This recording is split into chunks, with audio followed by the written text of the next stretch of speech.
There's just so much. You're listening to a Mamamia podcast.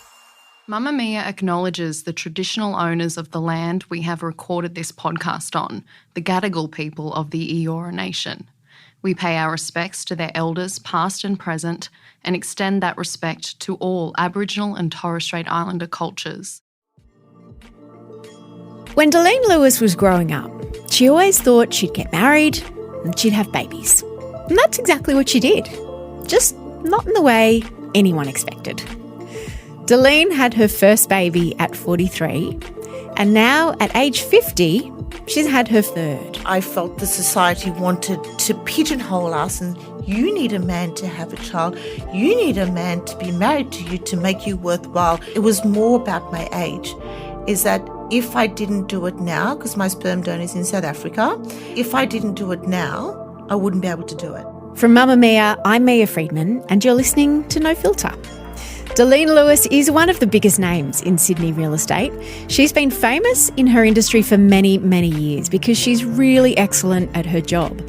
But recently, she's become proper famous thanks to the wildly popular reality show that she stars on called Luxe Listings. It gives regular people a look into homes worth tens of millions of dollars and also at the deals that go on behind the scenes to sell them. Darlene grew up in a very religious family and emigrated to Australia from South Africa when she was just 10. She certainly never expected her life to turn out quite like it has, and she's never been happier. And just a note, this interview was recorded just a few days before Darlene gave birth to her new baby girl, Lyra. Darlene, we're the same age. And 50? Yep. Today, my eldest child turned 25. Oh, my Lord. And what's in your belly right now? That child hasn't even turned of age yet, but she's about to come any minute. So How does that work at 50? how does it work with childbirth at any age? Are you asking me? Really? Darlene, how are babies made? Well, how are My babies daughter made asked at me the age other 50? day. What My did you daughter say? asked me that the other day. I said, ask your father. And she said, I did. And he said to ask you. That's what happens when you have divorced parents. I was like, oh. It's like, Well, and I said they're made with love. yeah, Yeah. it's true. Yes, but she said, how does the baby get into your belly? And now, because I've got the third with an anonymous sperm donor, she said, who's the daddy of the baby? Yeah. And I said, he's a lovely man. He lives in South Africa. And she doesn't know what the word anonymous means, so she thinks his name is called Anonymous. When I was little and I thought about what age I would have kids, I remember thinking that 24 was around the age that I would like to have a child because any older than that just seemed too old. I know. What did you think about did you always want to become a mum? No, God, no. I mean, I was literally at 35, I froze my eggs because I wasn't ready. I was talking about it with one of my girlfriends today. I was engaged 3 times by the time I was 35. And it was always felt for me like I was like a square peg being put into a round hole. It never felt like it was something that I wanted to do. You've got a boyfriend, he asks you to marry him, and you go, yeah, but you're not really 100% there. And then you start with the wedding plans and you go, oh, shit. And, we're brought up with this thing that your true success lies, and there's nothing wrong with it, but that's how our mothers taught us. You meet a boy, you get married, you have kids. That is the epitome of success. And I literally... Is that how you were raised or do you mean our culture? Our Or culture. Both. Yeah. And we come from an ethnic culture, South African. It's very much family, and I love that. But for me, it didn't feel like where I needed to be. And I wasn't always a career girl, but I fell into this industry and I loved it. And having kids, not getting pregnant was the first thing on my mind, safe sex. And Because we came of age during the AIDS epidemic when we were taught that sex could kill you, not just get you pregnant, but also could kill you. So it was condoms, don't get pregnant, don't have unsafe sex. Yeah, well, we were Seventh-day Adventists and that was you don't have sex at all. Okay. Yeah, so. What did it mean to be Seventh-day Adventists? What do they believe? Very strict, very strict. No makeup, no jewellery, no rock music, no sex before marriage. It's the rock music that leads to the sex It really usually. does. No, we actually had the drinking, no alcohol as well, not supposed to drink alcohol. So I remember when I was 16, I thought, fuck it, I'm going to pierce my ears, and if I'm going to go to hell, I'm going to go to hell all the way. So smoking ciggies, drinking. I had 4 piercings on one ear, 3 on the other, and I came home and I was like, hi, Dad. Wait, stop. You got 7 piercings at once and you came home with a ciggy. No, they busted me for smoking actually at school. And I kind of figured, well, if I'm going to go to hell, I might as well just go to hell on the highway. And I just went, pew. And then I moved out with my boyfriend when I was 18. And because sex before marriage was not condoned, so obviously, we were living together. And Mum came over one day and she said, Delene, where do you sleep? Did she really? Yeah, because they just didn't want to believe that. And what did their you little say? Girl, with my boyfriend in the bed, Mum. So I was a real nightmare as a child because I was such a rebellious human. And I think my first boyfriend was a DJ, okay? So that was, in terms of what you're not supposed to do. You just see, rock music. Yeah. So that was, and my mum said to me, you wait until you have children. And then you will see what you've done to me. There'll be payback. And I was a terrible child because I was just so naughty. And then I found It sounds like you were a career. very normal child, but in the context of a very strict religious Very much so. family, it became more of a big deal. Yeah. And, even now, my dad only asked me about the pregnancy a couple of months ago. He couldn't come to terms, like first to divorce is not the thing, but then to have an anonymous sperm donor. And he just couldn't, he wasn't supportive of me, but he just couldn't understand this. It's quite, and he only asked me a couple of months ago about the pregnancy. So who is the father, Delene? And I said, well, Dad, it's an anonymous sperm donor, but thanks for asking. And he said, I don't agree with it. And I said, I don't think you've agreed with anything that I've ever done in my life, but thank you for supporting me anyway. And I think that is the essence of family, right? They don't have to agree with what you do. But a good family will always support you throughout your journey. And that's what I have unconditionally from them. They've never agreed with the crazy thing that I've done, but I've always known I've been deeply loved. And if things go wrong, I know they always reach out to them. Despite their judgment, they will still love. And I think that's what I want to always give to my girls is that I'm not always going to agree with their choices, but I'm always going to be there for them no matter what, because I've had that in my life. And so I'll definitely give that to them. That's my aim. When you rebelled and, if are they still in the faith? Are they still Seventh-day Adventists? Definitely. Yeah. Dad's almost like a pastor. He's preaches everywhere. And when did they come to Australia from South Africa, your family? 1982. How old were you? I was 10. And you had siblings? I've got a sister. She's 2 years older. She doesn't have any kids. It's her choice. And she's a corporate girl. Mm-hmm. So her and her husband have been married 25 years, happily married, gorgeous, gorgeous husband. And he still opens the car door for her. Just beautiful. Is she religious? No, not at all. So you both left the faith Yes. in terms of being Seventh-day Adventists, but your parents didn't. No. So from what I understand, when children leave or adults leave, when families sort of split from the church in parts, your parents, do they sort of believe that you and your sister will go to hell? Like, are they worried for you? In that, like for your spirit and your soul? No, I think Dad's let go of that. I think they pray for us all the time. I think they've done a lot of praying for us. And I think that that's what we were brought up to believe, is that if you misbehave, you will go to hell. Yeah. Which is crazy because you have kids that are brought up on fear, right? And I respect, like my dad's religion has helped him propel him through years of apartheid. Instead of being hateful, he's loving. He always taught me about when someone treats you badly, imagine just pouring coals of kindness on them. And it frees you. And he's taught us about not getting angry, but having our happiness as the best revenge, really good stuff. And his religion has given him the fortitude to do that. And so I respect that. It was not my choice, but I respect that that's his choice. And it really has stood him in really good stead in his life. And he's a terrific man. But, 10 years ago, 12 years ago, I converted to Judaism. And so I didn't tell my parents.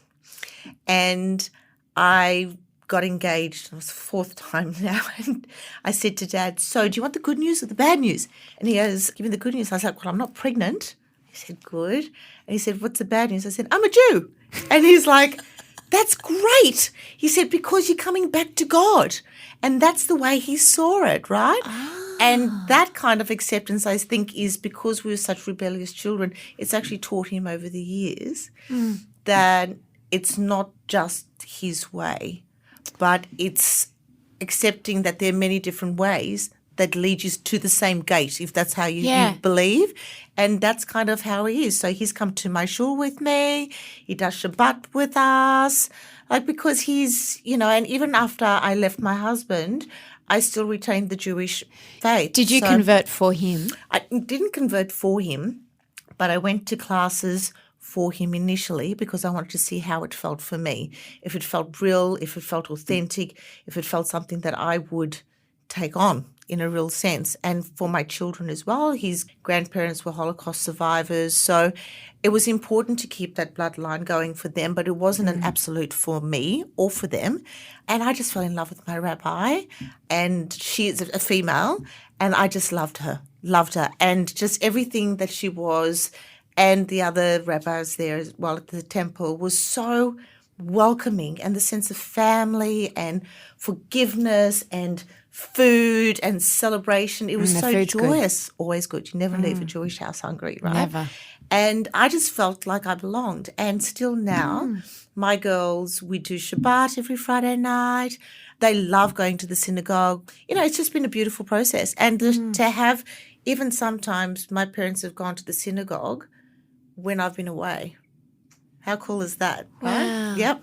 They've come for Purim. We've dressed them up. It's been fun. That's so interesting about, we live in such a time now that's so polarizing where people are like, if you don't agree with me on everything, I cut you off. But in families, it's a lot more complicated than that, right? And so it's so lovely to hear about a family who can respect one another's choices, because some people might say, well, if you don't accept me, the Delene that wants to live with her boyfriend, that wants to get divorced, if you don't fully support me, that is somehow toxic to me and I must leave you for my – and for some people that is the truth. But your family's obviously been able to sort of sit in this not even conflict but respectful disagreement. Yeah.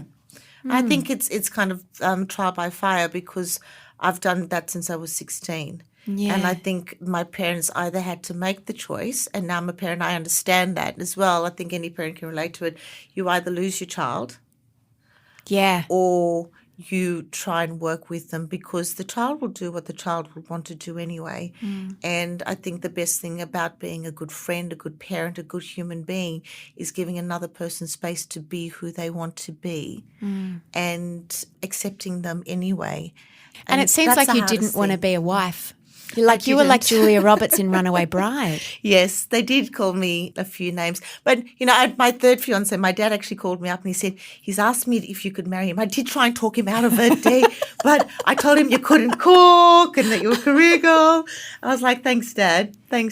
How do you break off an engagement? Well, the first one I was young. I was 22. Oh. And the second one I was 28.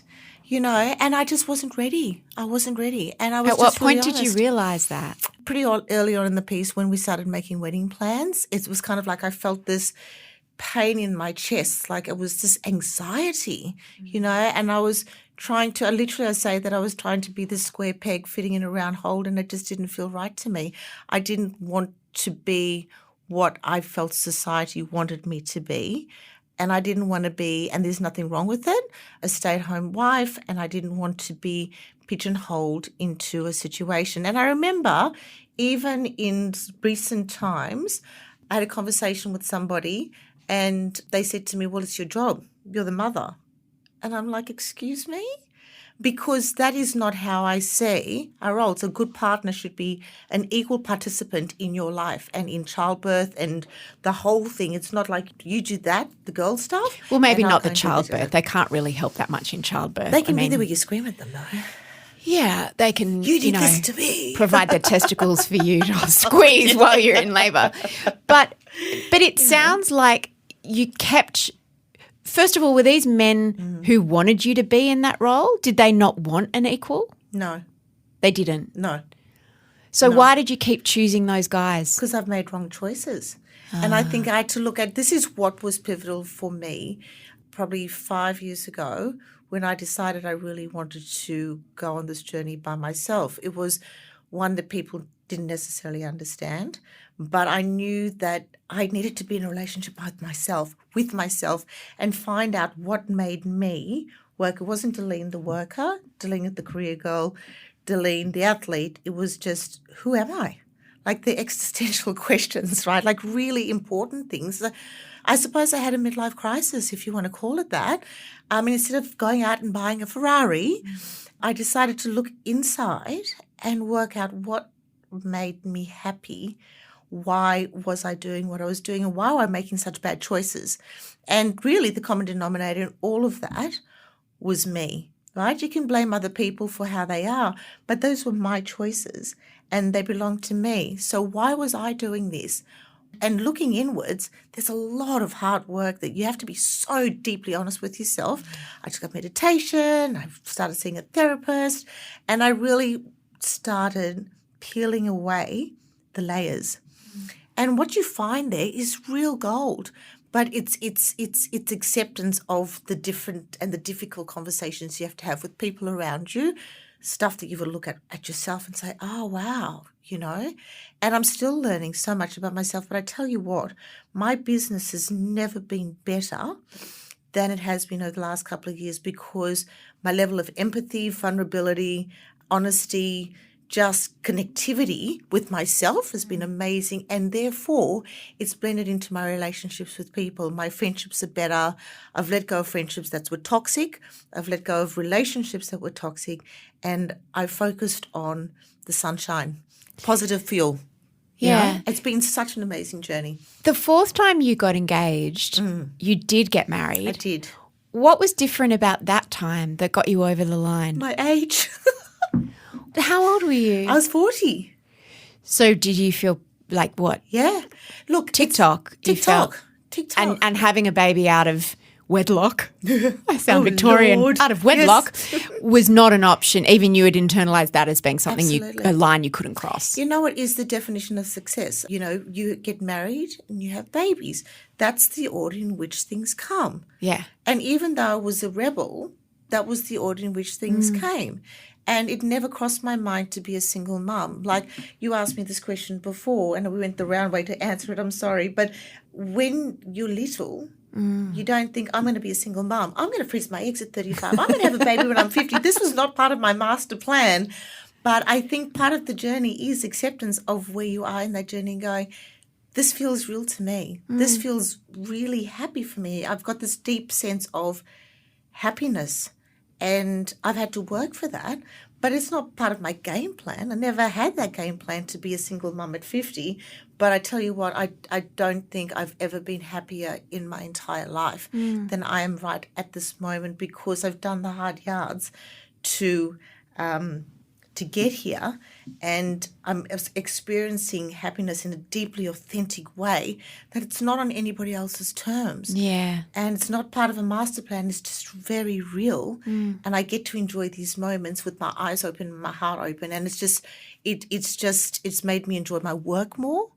It's made me enjoy life more, and it's made me be a lot kinder, empathetic, and deeper in terms of my relationships with other human beings, And so it's been pretty good, but bloody hard work as well. It doesn't come easy. Your first marriage ended. Yeah. Your only marriage, ended. Thank you, Mia. When you were pregnant for the second time. Yep.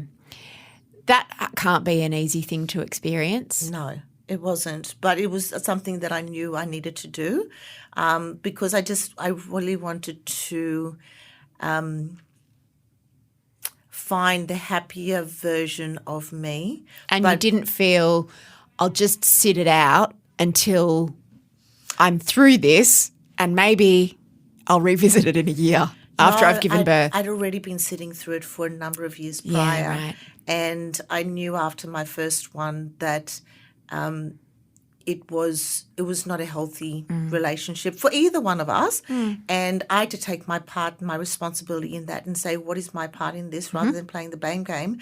What is my part in this? But more importantly, and this was really the pivotal moment for me, is that I didn't want my girls to grow up hearing me being spoken to in a way that was so disrespectful, that was dishonouring myself. And I would never want to hear them being spoken to in that way. And I also felt disempowered in a deep way, because I thought, I'm not being appreciated for who I am. But then who am I?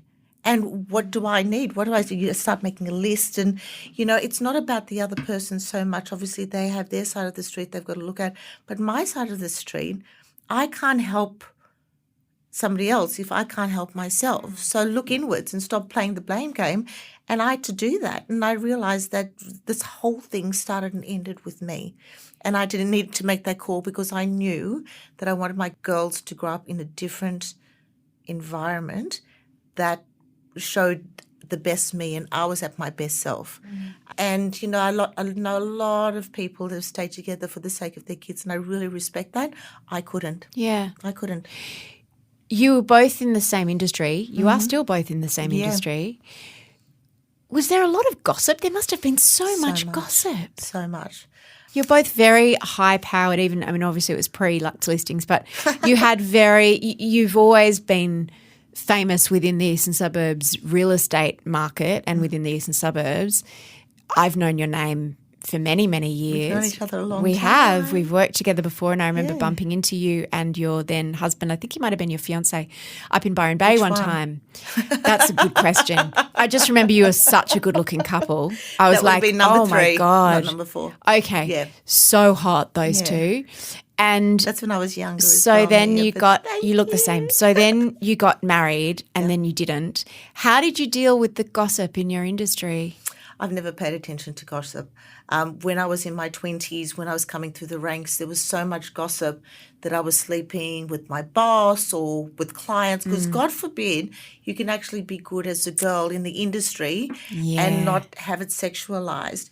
And I used to think, well, fuck it. I know the truth, and I know you don't get anywhere in life by sleeping your way to the top. I know. I heard those same rumours about me. They still exist. Really? Some were repeated quite recently, and I'm like, well, that's nice. If I slept my way to the top, I mustn't have been very good at it, because it took me a really long time, and I only got to the middle in magazines. Well, that's really, really unfortunate, because I actually was giving a speech and I was like, you know what, I must have been really good because I'm really, really busy. Yeah. Right? Wow, thanks. You are very bendy. Very clearly, bendy, yeah. Very bendy. Very flexible, available 24/7. But how do you, that stuff is so hurtful. And just insulting, because you're fucking good at what you do. There were a lot of women that were spreading it as well. Yeah. Oh, yeah. Same about me. There was women that were spreading it about me too. And we should be each other's supporters, because we know how hard it is. But sometimes, some women can be such bitches, and you just kind of go, guys, let's support each other. We're in it together. Some clients must try to crack onto you though. I've always had a rule from the very beginning that I've never dated a client in my life, ever. Because that rules out a lot of people in the eastern suburbs. It does, and it makes it really shit when you're dating. Yeah. I remember there was a time after this. I can't believe. What about former clients? Okay, no. Not even former clients. So I was on Hinge, and what's the other one? Bumble. Yeah. For about 6 months, and so I used to get hit or whatever they call it. I would always, before I replied, I'd go back to my database and check to see whether or not their names were on my database, because I was like, I cannot do that. I cannot open that door. I can't. Because it has to be a hard line in the sand. It has to be a hard line. And I actually say to my girls, like, you have to decide what you want to be known for, your skill set or another skill set. Yeah. Or how bendy you are. How bendy you are. And I really saw it happen to other women in my industry, and I decided very, very early on that it was not going to be for me. And it's never been for me, and it still won't be for me, because I just don't want to cross that line. Like, my career is far too important for me, and I want my conversation always to be about my work, not who I've slept with and not what I'm wearing. Oh, well, definitely about what you're wearing because you always look immaculate. But you talk about my results. Always. And how bendy I am, and of how course. bendy you are. After the break, Deline explains to me her no exceptions dating rule that avoids gossip and drama, and also the way that she avoids the manufactured melodrama that so often comes with reality TV. You're an incredibly hard worker and you're also one of the nicest people in a very cutthroat industry and in the most cutthroat part of the industry being the eastern suburbs. Yeah. How have you done that? Well, firstly, I don't listen to gossip because gossip can make you really bitter and you buy into it. It's just like going down a rabbit hole. Never a good thing can come of that. And it's other people's opinions. I think my therapist said to you, other people's opinions of you doesn't really matter, right? It's theirs. And you will never please everybody. All you can do is stick to your path and forget about it. And I remember I was in my 20s and I was hearing this stuff and it was really hurtful. I didn't have a family in the eastern suburbs. I didn't have a network in the eastern suburbs. I had just me. Mm-hmm. And I'd hear these things and it would get really upsetting for me. And then I realised that the only way I would shut them up was to work harder and get results.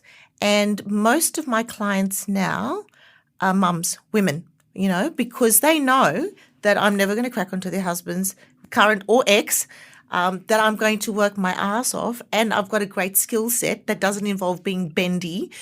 And also just doesn't involve being, duplicitous or lying or any of – I mean, I know it's a stereotype, but it's true. And it's also, you see on Luxe listings the stereotypes of you've got Gavin and Simon as the stereotype. Yep. And then you're sort of like the Mother Teresa's the wrong word, but you're like this Zen earthed anchor through the whole industry and through the whole show, which I think is very true to who you are. Were you worried about doing that show and what it could do to your business? Very much. Because that's I was a big risk. I was really surprised huge. To hear you're involved in it. I was surprised that I said yes.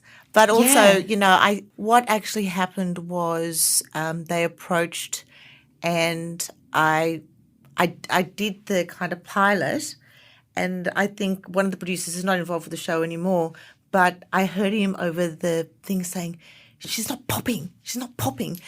And I turned around to him and I said, I heard you say that. And I said, my business is not to pop.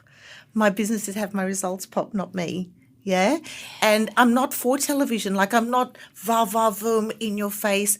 And I honestly didn't think that and I actually said to them at that time, I don't think I'm the right person because I'm not a popper. I'm a worker and I've got my career. I don't want this to ruin my career. And this is like, I don't have a backstop. How did they convince you to do it?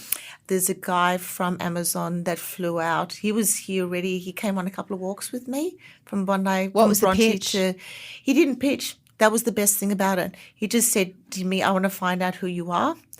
And I want that to be part of the show. And he did say to me, there'll be parts of the show that you won't like, but your part is just to be you. And that's all we want. And I really appreciated that. And for the most part, they've done it. There have been a couple of places where I haven't felt a deep level of comfort. And I've realised now, and I did at the time, I stood up for myself. I said, it's not part of my spiritual, mental, or emotional journey. If this is what you want from me, I'm not the right person for you. How were you aware of that at the moment? Do they say, can you just do that again and can you say blah, blah? Yeah, and I say no. Sorry. And, TV land is a different place. Like in season 3, you will see me a lot less because there are parts of it that just didn't work for me. And it's a fabulous series. It's actually really good. But I'm not going to do things that don't resonate with me. And I don't care how much money you pay me. I'm just not going to do it. Has it been good for business? My business was already pretty good. I think it's been good I think if your thing is notoriety and that kind of thing. It's been good for that because I do have people coming up to me. I was just in Hawaii and my baby been with the girls, and people came up to me, mums especially, and saying it's really nice to see a working woman and giving it to the boys. I don't wake up in the morning and go, I'm going to give it to the boys. That's not my thing.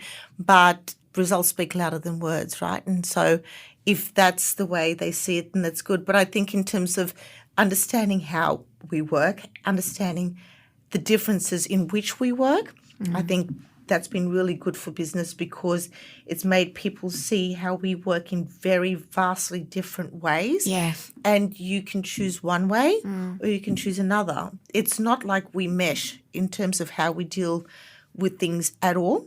And so people can see that. And they actually, when they call me, they've made a choice already, which is kind of cool. One thing I don't love is all the old lady jokes. Oh, yeah, I don't like them And either. obviously that bristles with me because Yeah. I'm your age. Yeah, but they're also, these boys are young. I know. Yeah. And how much do you feel that sort of misogyny of the old lady? Because it's never said in a complimentary way. Well, even some of the girls in Gavin's office said that as well in season 1. And it's quite funny because to my face, they're amazingly lovely. But behind my back and on camera, to actually have seen that, it was extraordinary to watch. And I was actually it was confronting. But I've dealt with being deprecated all my life. I mean, when I was young, it was like, don't pay attention to the young girl. Now, where I'm older, it's almost like, don't pay attention to the old girl. And I'm like, well, first of all, I'd love you at 50 years old to be doing what I'm doing.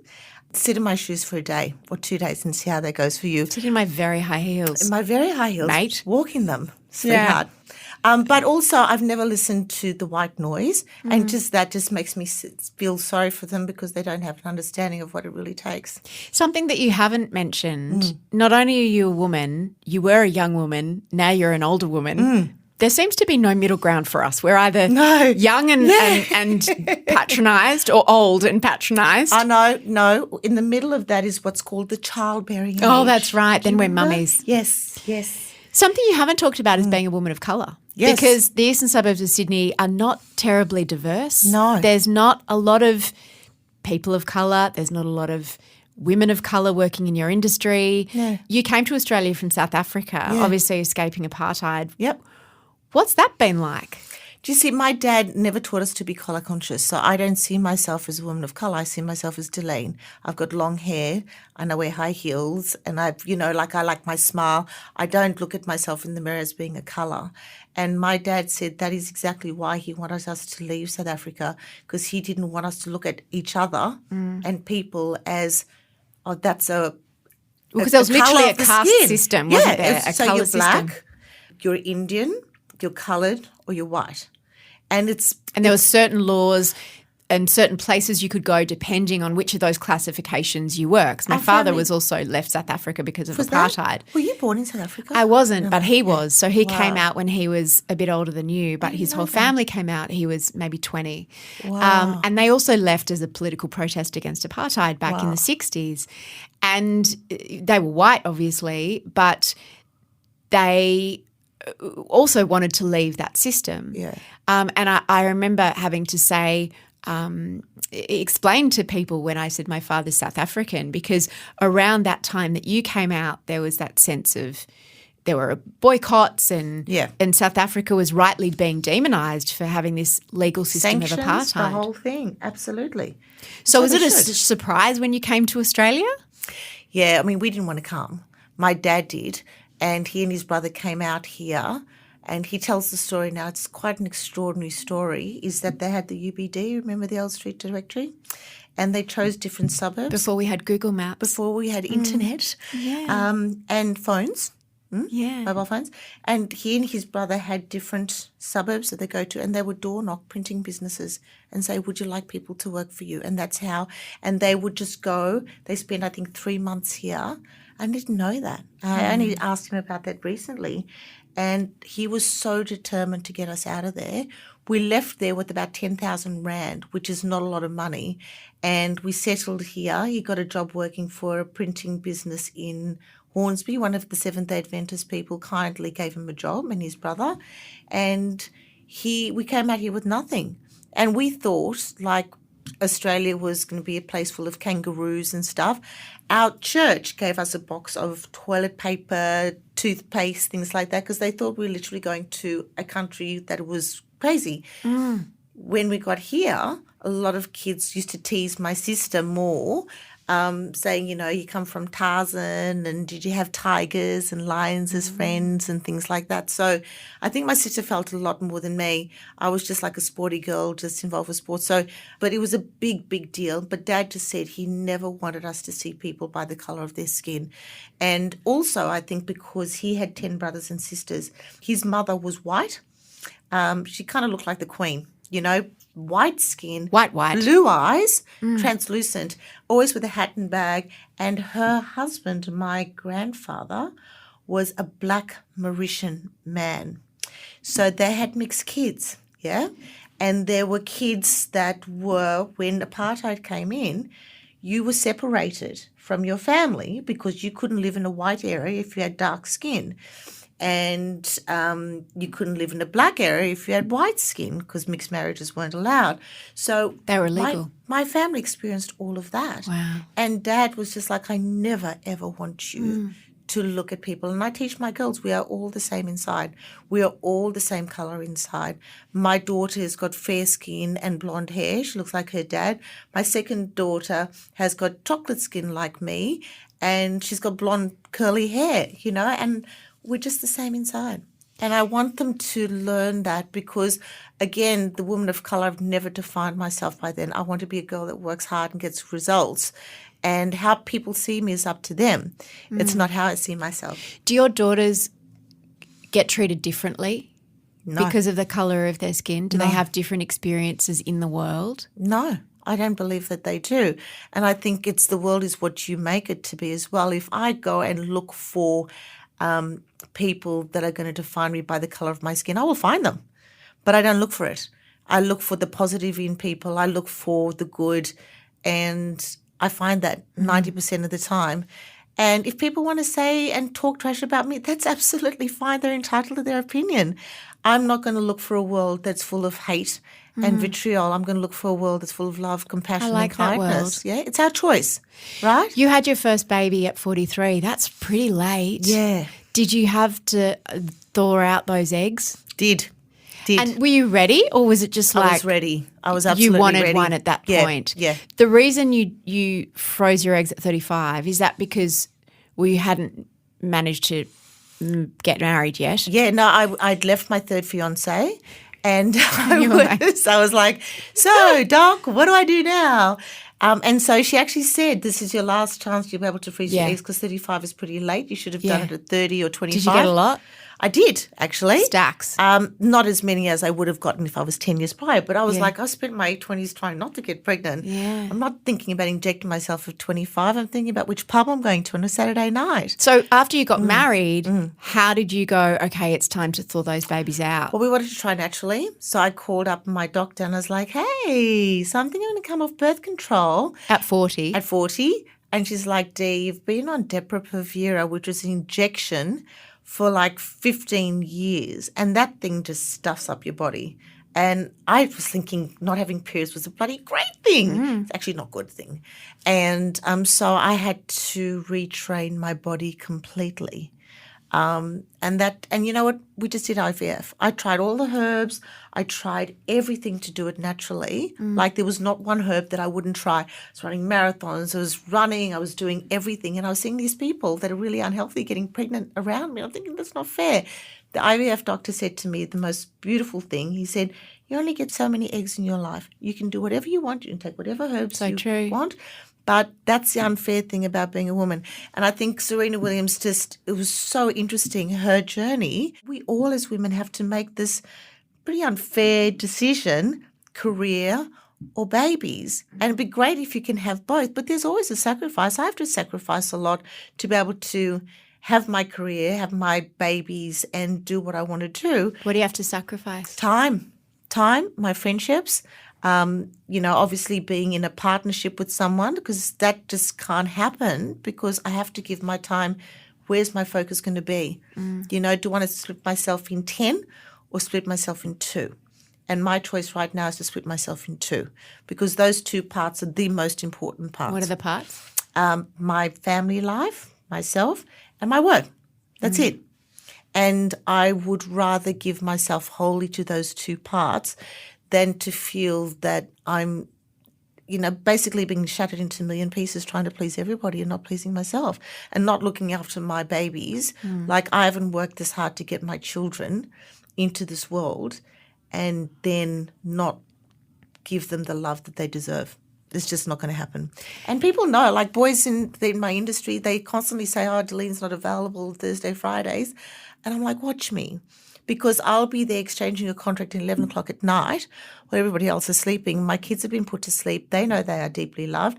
I've got a nanny at home looking after them, and I'm there exchanging their contract and making that deal happen. So I won't ever let something slip through my fingers. But that isn't the end of my chat with Deline. In our bonus episode that is exclusive to Mamamia subscribers, I asked the tough questions. Why another baby, Deline? You're 50. Why not? Because you've already got 2. Yes. And you're 50. You sound like my dad. And in this episode, Deline talks about why having a 3rd child was so important to her, exactly how she chose the sperm donor, and what it was like travelling to South Africa for 24 hours to be inseminated. You can listen to that right now. Just follow the links in our show notes. You can watch Luxe Listings on Prime Video now. The assistant producer is Emmeline Peterson. The executive producer is Eliza Ratliff, and I am Mia Freedman. Thanks for having me in your ears.